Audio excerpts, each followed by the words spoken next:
आज आपण पाहणार आहोत वास्तू आणि वेस्ट डायरेक्शनची माहिती। तुम्ही किती मेहनत करता पण रिझल्ट उशिरा मिळतो, याचे एक हिडन रिझन असू शकतं, ते म्हणजे तुमची वेस्ट डायरेक्शन। वेस्ट डायरेक्शन म्हणजे तुमचा रिझल्ट, स्टेबिलिटी आणि आउटकमची दिशा असते। सायंटिफिक दृष्टिकोनातून पाहिलं तर संध्याकाळचा सूर्यप्रकाश हा तुमच्या बॉडीला एक सिग्नल देतो की आता डे एंड होत आहे।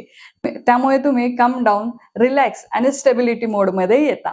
त्यामुळे वेस्ट डायरेक्शन ही तुमच्या एफर्टवर कसा रिझल्ट देते यावर इम्पॅक्ट टाकते। जर वेस्ट डायरेक्शन इम्बॅलन्स असेल तर काय काय होतं हे आपण पाहूयात। वेस्ट डायरेक्शन इम्बॅलन्स असल्यामुळे कुठल्याही गोष्टीचा रिझल्ट हा उशिरा येतो।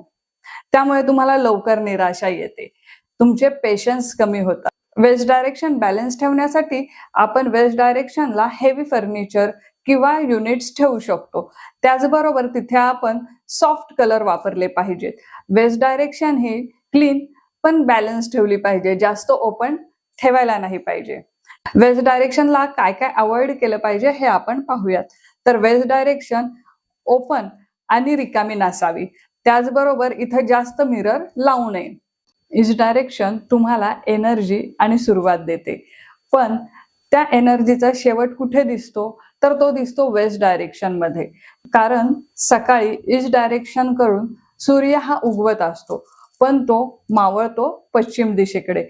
ही सायकल तर आपल्याला एक गोष्ट शिकवते की जरी सुरुवात ईस्ट कडून झाली तरी त्याचा शेवट हा पश्चिम दिशेकडे होत असतो। म्हणून आपल्या घरातली ईस्ट आणि वेस्ट दोन्ही डायरेक्शन स्टेबल पाहिजेत।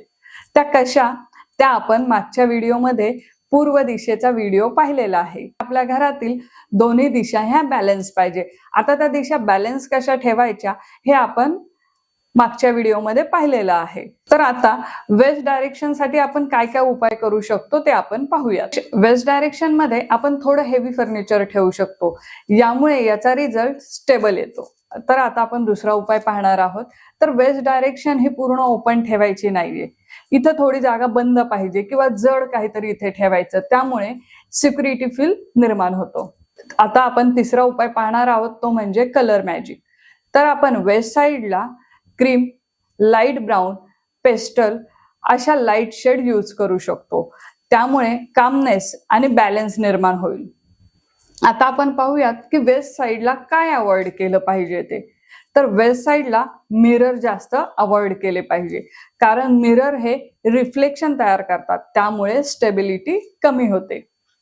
त्याचबरोबर आणखीन एक गोष्ट आपण करू शकतो, संध्याकाळी पश्चिम दिशेला जास्तीत जास्त वेळ घालू शकतो, त्यामुळे तुमचा माइंड रिलॅक्स होतो आणि डे क्लोजर प्रॉपरली होते।